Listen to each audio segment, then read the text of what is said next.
Hello, BookTube, and welcome back to the Book Brood. And today we're going to bring you our March wrap-up for 2019. Yes. Indeed. I read 3 things this month. And I read 11. So, why don't you go ahead and start? Sure. Yeah, I think so. Okay. All right. The first thing I read is If We Were Villains by M.L. Rio. And I don't have this in a physical copy. This was a book club pick. This was actually my pick for book club. And I didn't love it. But it was a book recommended for people who like The Secret History by Donna Tartt, which was a book I was totally obsessed with last year and read several times last year.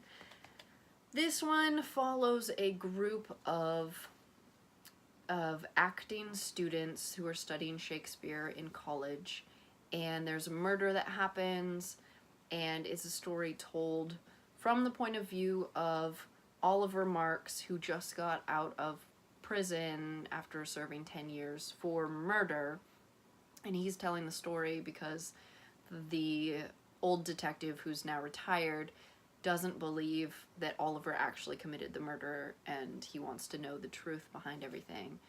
And so it's just the story of what happened that last year in school. And it wasn't great. I mean, I feel like... Was it not a boarding school? Was that... No, I think what it was is the setup was so much like the typical thriller setup. Mm-hmm. But there was no tension. And Okay. I don't like thrillers because I hate that setup of, you know, something happened, but then we're going to go back in time and then lead up to the big thing that you know that's going to happen.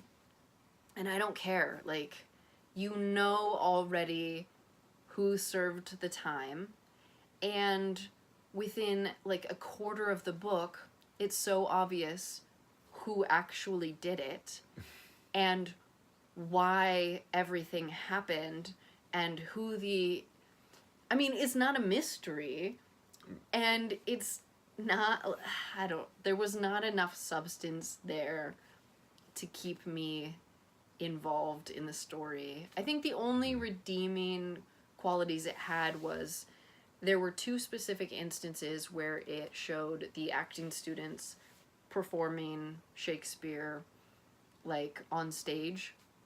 Or no, it wasn't on stage. They were doing, like, these kind of pop-up performances for the school, and so nobody knew who the other actors were gonna be. It was all, like, a mystery and a surprise until it happened, so there was no, like, rehearsal, and it was this whole, like, immersive culture of just, like, Shakespeare arts, Yeah.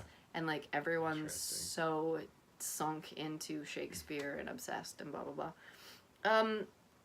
It had a decent, you know, like, it was trying to point out, like, the possible downfall of someone obsessing so hard over Shakespeare in particular, or like getting so deep in Shakespeare's works that is your whole identity, and everything in Shakespeare is so extreme. Every emotion is very genuine but very extreme, and so thinking about your own life, everything just becomes so extreme.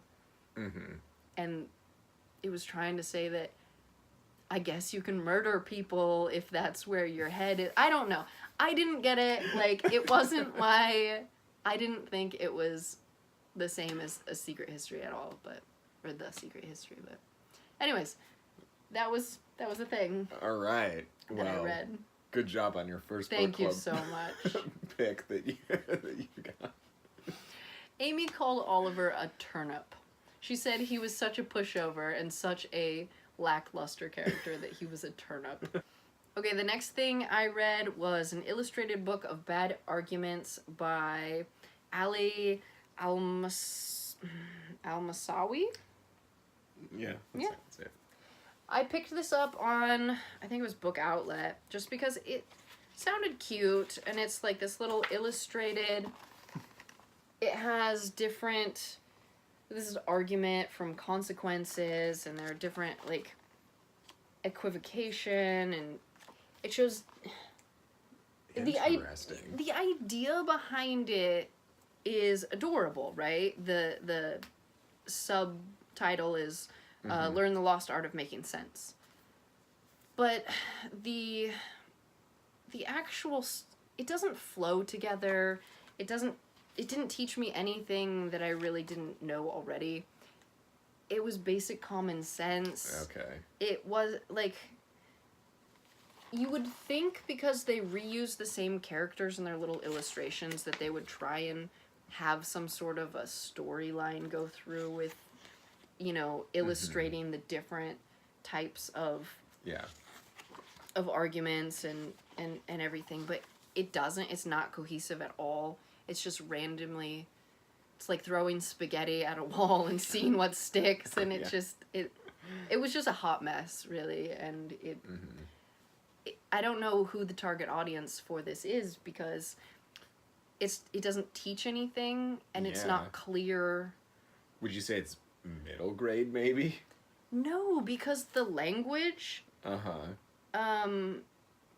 equivocation exploits the ambiguity of language by no, it's not middle grade at all. That was lackluster. The first thing I read in March was a challenge book by Heidi. Yes. We never got to film our follow-up to the We'll Try get a there. Chapter, but I finished Fangirl by Rainbow Rowell. Why'd you give me this one? Because I love Carry On so much, but this is contemporary with a straight romance. That's right. And I assumed that would be more your cup of tea than two wizarding boys falling in love. I don't know if I'm quite ready for that, but Yeah, I know, that's what I'm saying. maybe sometime. But this is a story of Kath and Levi, and it's a coming-of-age story of a girl going to college, and she's a twin, and her twin decides that she wants to room separate, and so it's a whole different experience.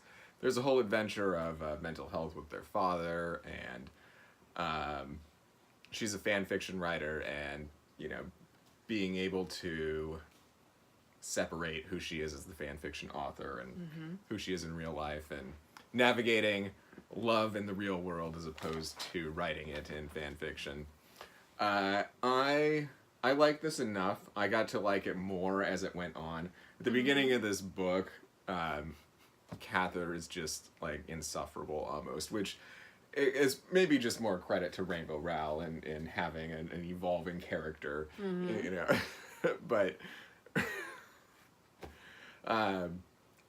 But Levi, the love interest, I found was very convenient.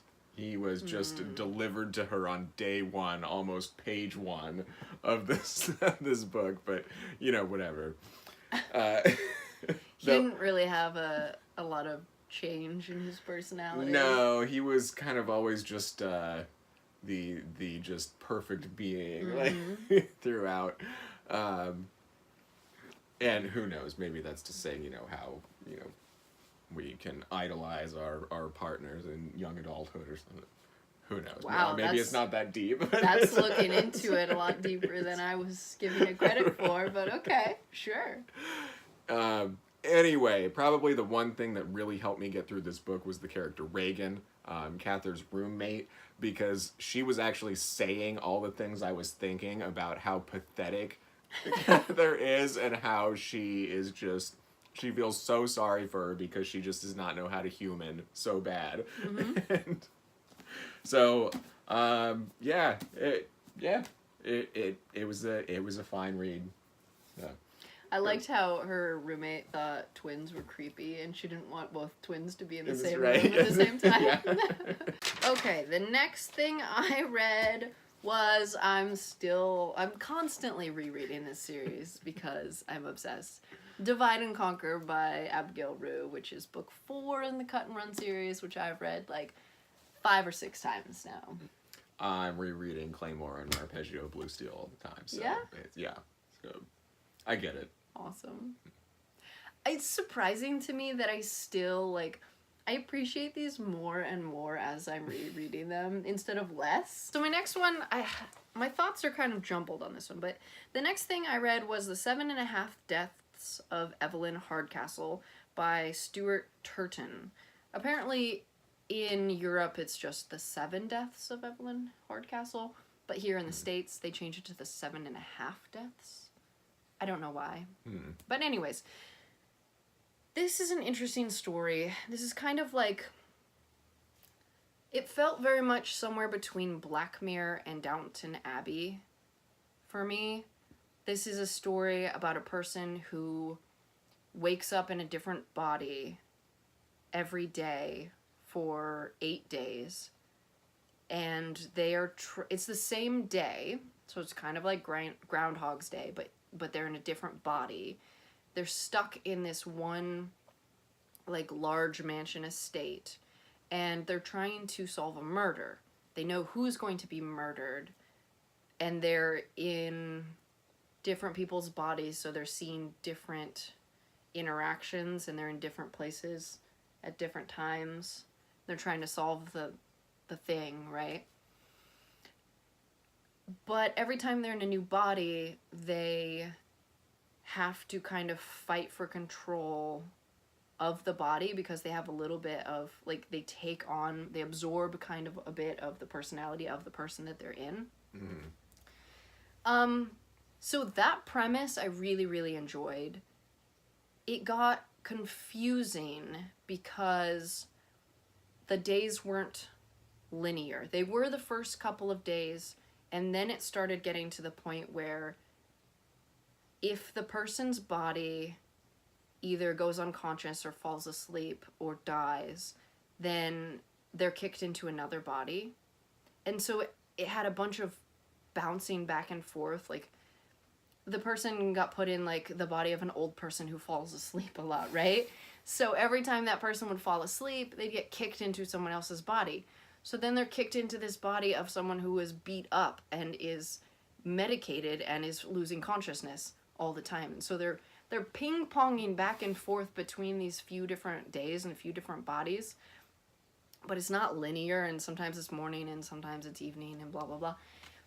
And then on top of that, you realize that other versions of this character from different days are coming to him and trying to help him solve it. So he's running into himself constantly in other bodies that he hasn't lived yet. And then there's other characters who keep popping in that know he's doing this, and they're either trying to help him or trying to thwart him, and he's not sure who the good guys are and who the bad guys are and who he is in other, like, if he's having a conversation with someone else, he's like, am I going to be that person in 3 days? I don't know, you know? And so it got really confusing there in the middle. Yeah. And I listened to Simon from Savage Reads talk about this, and he really didn't like this book because he thought it was the author purposely making the reader feel stupid, because you literally cannot figure this out. They make it impossible. You cannot predict the ending. But I actually thought it had a lot of potential, and it was definitely flawed, but I enjoyed the wild ride. It very much felt Black Mirror to me, and I like Black Mirror. Yeah. I think the ending was kind of meh. I mean, but I enjoyed the ride. I really did wish that the character would have woken up in a woman's body once or twice in the 8 days or whatever, 8 different bodies that he woke up in. I think that felt a little sexist. Yeah.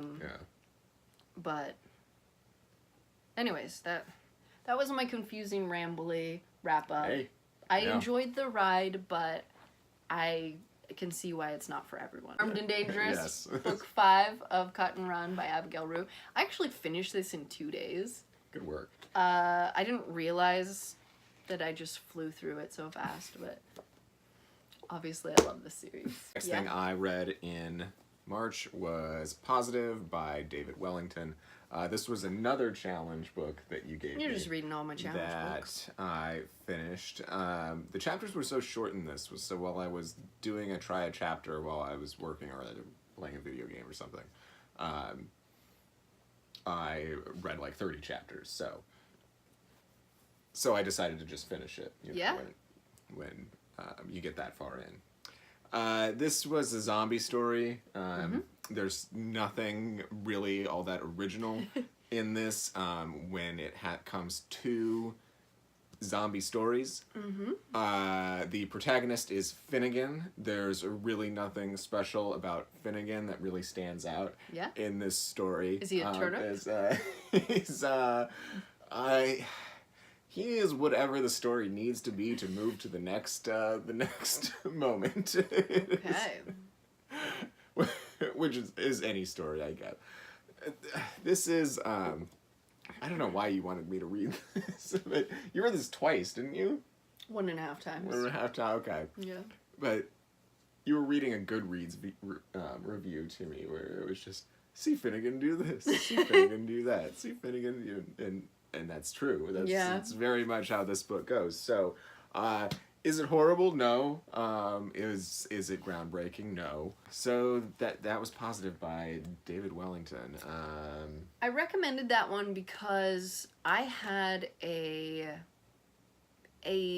emotional connection, like a feeling. I had a feeling during that. Like, it was weird, but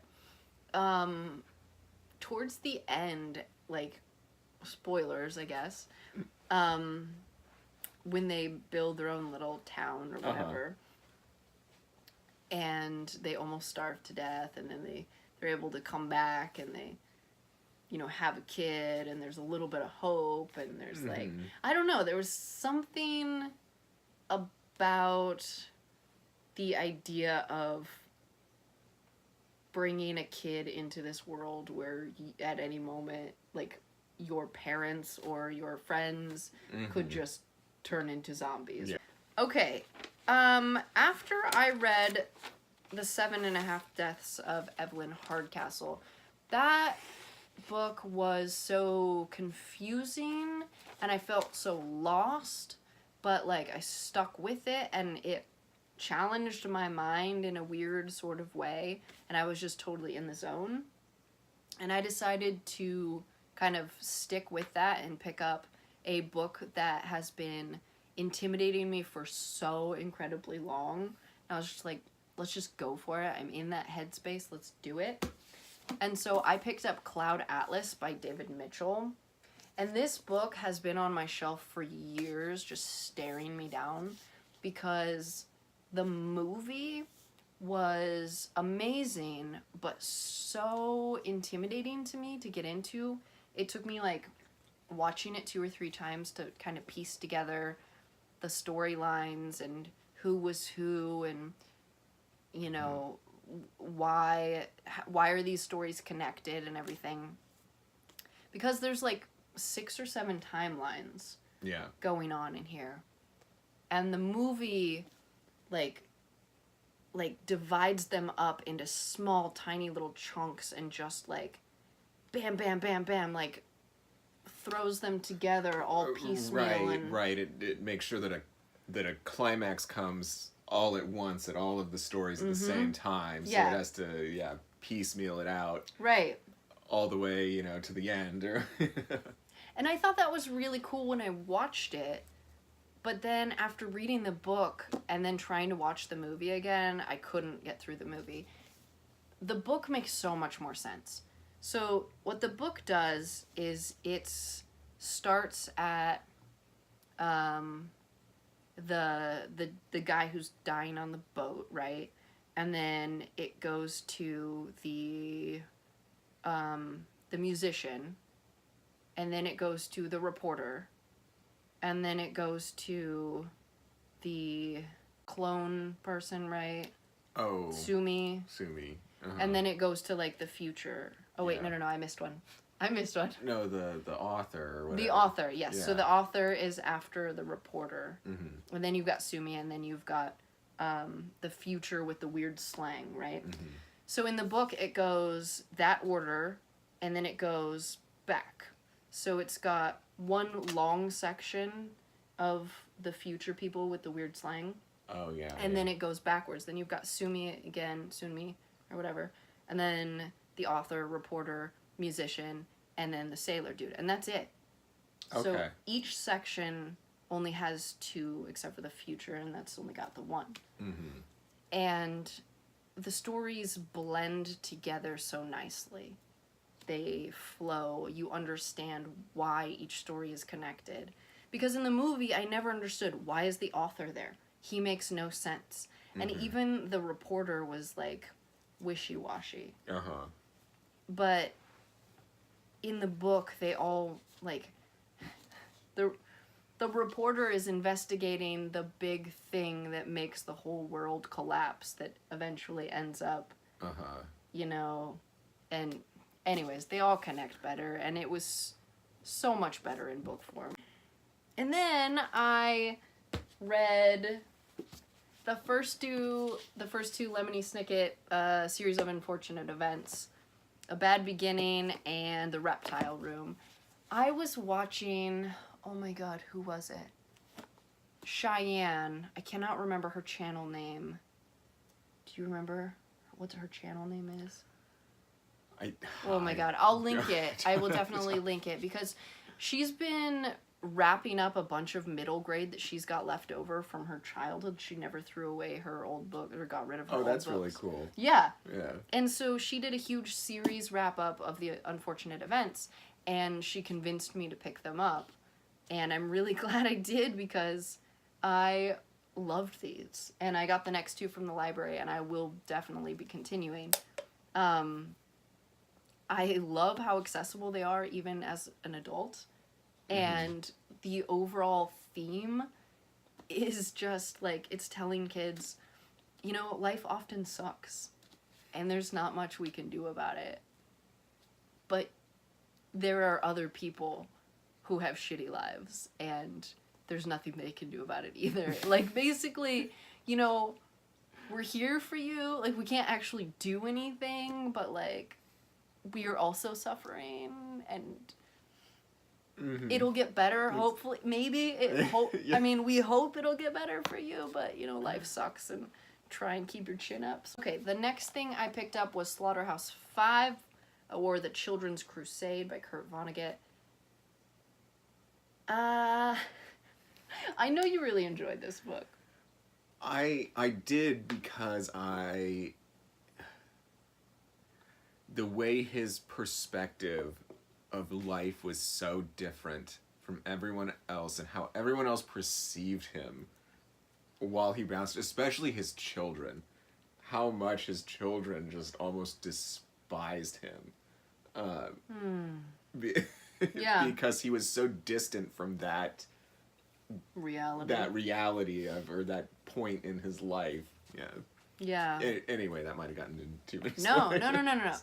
So this is a story about Billy Pilgrim, who is unstuck from time, and he bounces around through time. And he spends, you know, his early life is in the middle of, World War II? And he's a prisoner of war, and there's a lot of gruesome and horrible things that happen to him. And then there's an alien abduction. And then there is the rest of his normal, just boring life. And he bounces around in time constantly.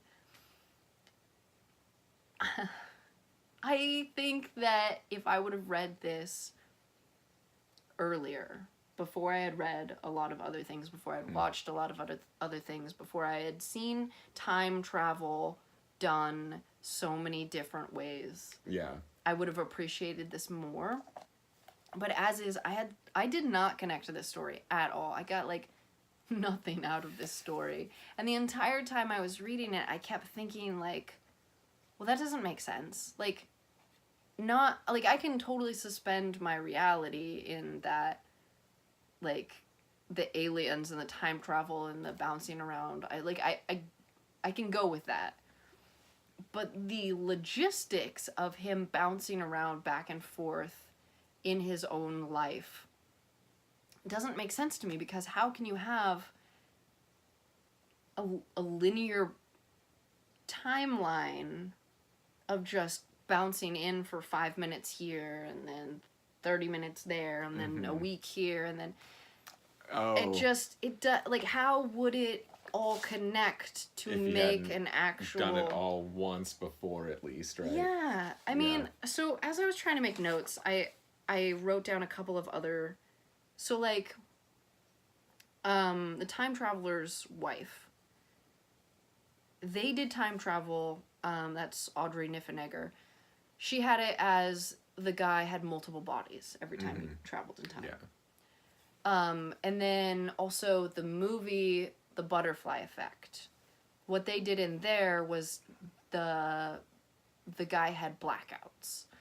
And then during the blackout, when he traveled in time, he would inhabit that body and he would control it, but then he wouldn't remember it until after he had lived that moment again. Right? And both of those make more sense to me than this whole...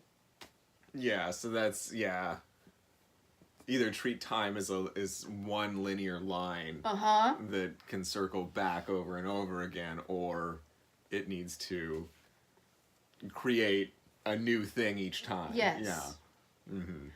I had a hard time. There was one point where he comes to and he's on stage accepting an award and he has to give a speech. And he's never lived this moment before. And he just came from, 20 years younger, and all of a sudden he's a grown man and like he has to give a speech in front of a crowd, and he opens his mouth and just this speech falls out, and he just, oh, looks like I've taken a public speaking course. That's cool. How does that make sense? Like, you can't live one moment to, I don't know. It doesn't make sense to me. That like, have you read any other Vonnegut before? No, this is the first Vonnegut. So, but like, so like, if he's, I don't remember how old he was, but he was like 19 or something, and then he pops into his body of a 45-year-old man, lives that moment for half an hour, and then pops back. And then what? He doesn't get back to that moment for another 25 years? And then just suddenly what does he do? Does he black out for those few minutes, or like does he come to and he's 45 again and he's like, oh yeah, 25 years ago I did that speech, yeah, okay, now what are we doing? Like, how would that not affect your behavior and your conversation and your ability to actually properly function? But he didn't properly function. He was almost a passenger in his own head most of the whole time. I'm not trying to say that you got it wrong. No. But if he was able to stand, like he was getting an award for being a productive member of something. But how could he be a productive member, a productive member of whatever it was he was earning an award for, if he wasn't able to function as an actual person? Do you see what I mean? It just falls apart. It just crumbles apart before it even makes the point it's trying to make. I don't know. And I am 95% sure this is all supposed to be a giant play on like PTSD and like just he lost his effing mind